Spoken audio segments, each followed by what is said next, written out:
ఇండియాలో urban infrastructure improve అయిందా లేదా? దీనికి ఆన్సర్ నా ఓన్ ఎక్స్పీరియన్స్ నుంచి చెప్తాను. దీని మీద మీ ఒపీనియన్స్ కింద కామెంట్ చేయండి. సో ఎలక్ట్రానిక్ సిటీ బెంగళూరు నుంచి కర్నూలు 378 కిలోమీటర్స్. ఈ డిస్టెన్స్ని పబ్లిక్ ట్రాన్స్పోర్ట్లో కేవలం 6 గంటల్లో ట్రావెల్ చేయగలిగాను. సో ఇండియాలో మన అర్బన్ ఇన్ఫ్రాస్ట్రక్చర్ ఏ విధంగా ఇంప్రూవ్ అయింది అని చెప్పడానికి ఇది ఒక ఎగ్జాంపుల్.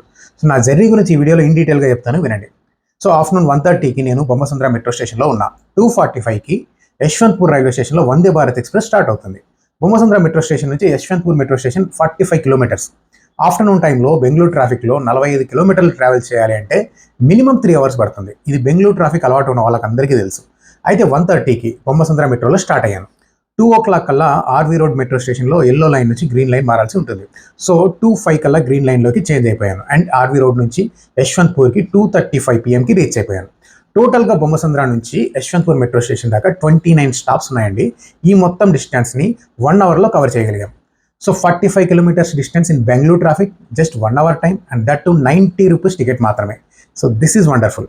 ఇక 2:35కి యశ్వంత్పూర్ మెట్రో నుంచి సరిగ్గా 2:45 PM కల్లా యశ్వంత్పూర్ రైల్వే స్టేషన్లో ఉన్న వందే భారత్ ట్రైన్లోకి ఎక్కేశాను. ప్రాంప్ట్గా 2:45కి ట్రైన్ అయితే స్టార్ట్ అయిపోయింది. యశ్వంత్పూర్ నుంచి కర్నూలు దాకా హిందూపూర్, ధర్మవరం, అనంతపురం ఇవి మాత్రమే స్టాప్స్ ఉన్నాయి. సరిగ్గా 7:25 PMకి కర్నూలు రైల్వే స్టేషన్లో దిగేశాను. సో వందే భారత్ ఈ జర్నీకి తీసుకున్న టైం కేవలం 4 hours 45 minutes. టోటల్గా 6 అవర్స్లో ఎలక్ట్రానిక్ సిటీ బెంగళూరు నుంచి కర్నూలు రైల్వే స్టేషన్కి చేరుకోవడం జరిగింది. So this is efficiency of urban infra in India. So ఇది ఒక మంచి ఎగ్జాంపుల్ అండి. ఇలాంటి ఎక్స్పీరియన్సెస్ మీకు కూడా ఉంటే కామెంట్స్లో షేర్ చేయండి. Thank you so much.